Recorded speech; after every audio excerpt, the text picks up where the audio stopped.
Bonjour, bonsoir tout le monde. Je vous souhaite la bienvenue sur cette chaîne qui est EduActeur. Donc, de là, aujourd'hui, nous allons travailler sur l'organigramme du ministère de l'Éducation nationale et de la formation professionnelle de la République d'Haïti. Donc, ce que nous allons faire tout d'abord, ce travail se tient sur la thèse de Jorel Michel, qui avait pour titre « La scolarisation des élèves en situation de handicap en Haïti, organisation, étape des lieux et représentation sociale des parents d'enfants avec un trouble du spectre autistique ». Donc de là, vous voyez que ce travail a été réalisé, c'est un travail qui a été publié le 13 janvier 2022. Donc de là, vous pouvez essayer de réaliser ce document que vous pouvez retrouver sur l'Internet. N'oubliez pas que l'objectif d'aujourd'hui, c'est de parler de l'organigramme du ministère de l'Éducation nationale. Donc si on parle de l'organigramme du ministère, qu'est-ce qu'un organigramme? C'est la représentation du ministère pour que vous puissiez comprendre l'ensemble des organes qu'il y a dans le ministère. Donc de là, vous pouvez regarder ça en gros. Là, il y a l'organigramme du ministère. En gros. Maintenant, nous allons essayer de voir. Tout d'abord, vous voyez au centre, il y a le ministre. Et lorsqu'il y a le ministre, il y a à côté du ministre 6 petits rectangles qu'on va essayer d'examiner. Là, nous avons secrétariat du ministre. Après, il y a cellule de pilotage, secrétaire d'État à l'alphabétisation. OK. Et là, nous allons à droite, vous allez voir cabinet du ministre, Commission nationale de coopération avec l'UNESCO et puis Institut national de formation professionnelle.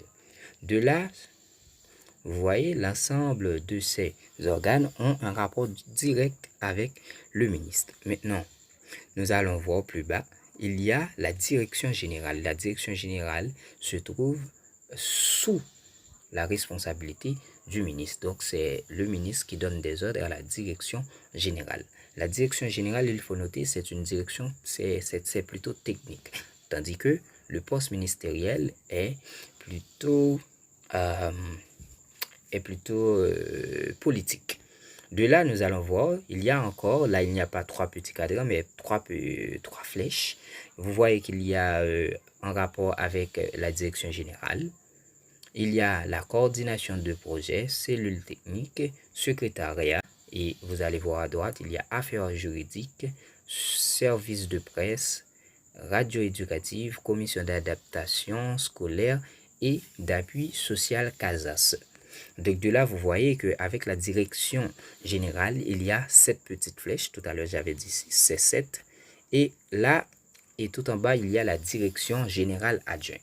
Donc de là, vous allez voir qu'il y a tout un ensemble de directions. Tout un ensemble de directions que vous avez l'habitude d'utiliser si vous êtes en Haïti. Et là, on peut essayer de les voir maintenant pour comprendre.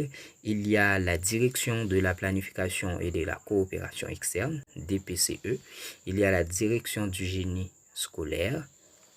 Il y a la direction de l'enseignement secondaire.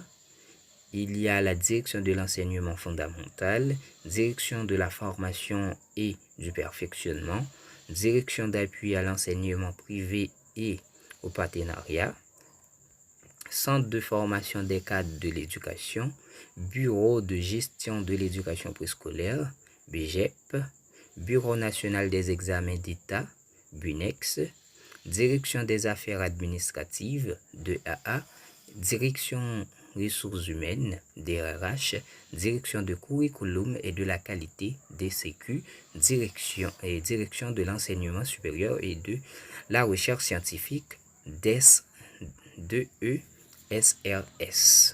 Donc de là, vous voyez l'ensemble des directions qu'il y a dans le ministère. Si on peut essayer de les contrôler, là il y a 1, 2, 3, 4, 5, 6, 7, 8, 9, 10, 11, 12, 13. En total, il y a 13 directions et vous voyez très bien qu'il se trouve sous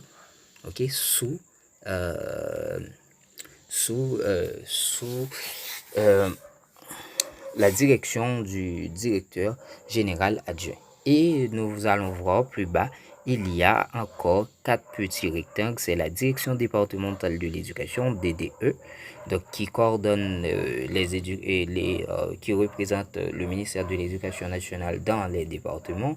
Il y a le du bureau de district scolaire qui est encore plus petit, qui est la subdivision des directions départementales. Il y a aussi le bureau d'inspection de zone et après il y a les écoles publiques et non publiques. Et si on pouvait même continuer, on pouvait parler maintenant des personnalités comme les directeurs d'école, après les censeurs, de suite en suite. Donc ça, c'est l'organigramme du ministère inspiré de l'organigramme officiel du ministère en 2012. Qui donc c'est l'organigramme de 2012. N'oubliez pas que c'est d'après le travail, on retrouve ça dans la thèse de Jorel Michel. Donc de là, si on peut même essayer de vous dire certaines choses sur quelques directions, il y a la direction de la planification et de la coopération externe ça s'explique. La coopération externe, il y a la direction du génie scolaire. La direction du génie scolaire, elle gère les choses ayant un rapport avec la construction des bâtiments scolaires, l'ensemble des normes à respecter, tout ça. Il y a la direction de l'enseignement secondaire, qui s'intéresse à l'enseignement secondaire, tout comme la direction de l'enseignement fondamental qui s'intéresse à tout ce qui a rapport à l'enseignement fondamental, la direction de la formation et du perfectionnement qui s'intéresse à la formation des maîtres continu ou initial, la direction d'appui à l'enseignement privé et aux partenaires. C'est une direction qui gère la coopération entre l'État et les écoles privées. Il y a centre de formation des cadres de l'éducation, c'est presque même que la DFP, mais ça c'est pour les cadres de l'éducation. Donc la DFP c'est pour la direction de la formation et du perfectionnement et pour les professeurs par exemple, les professeurs, les formateurs. Et il y a bureau de gestion de l'éducation préscolaire, donc c'est pour l'éducation préscolaire.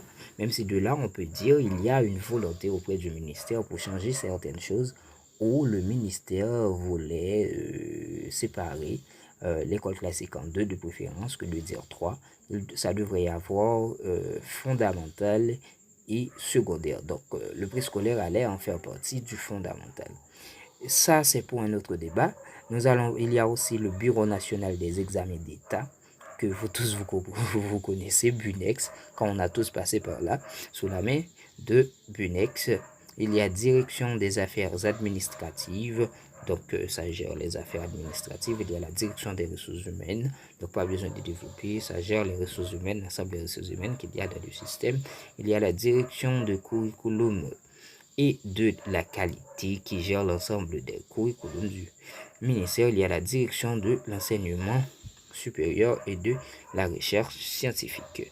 Donc par rapport à cette présentation, moi il y a un bureau que je connaissais, je vois pas là, qui est la direction juridique. Je sais pas.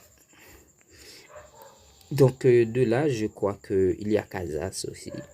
Casas, je viens de découvrir Casas, ça fait pas trop longtemps. C'est une commission qui est à peu près très importante, car ça gère l'intégration des personnes handicapées dans le système.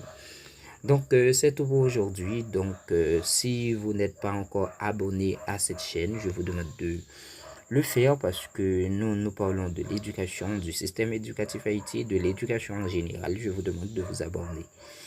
Merci, n'oubliez pas, c'est Éduc Acteur.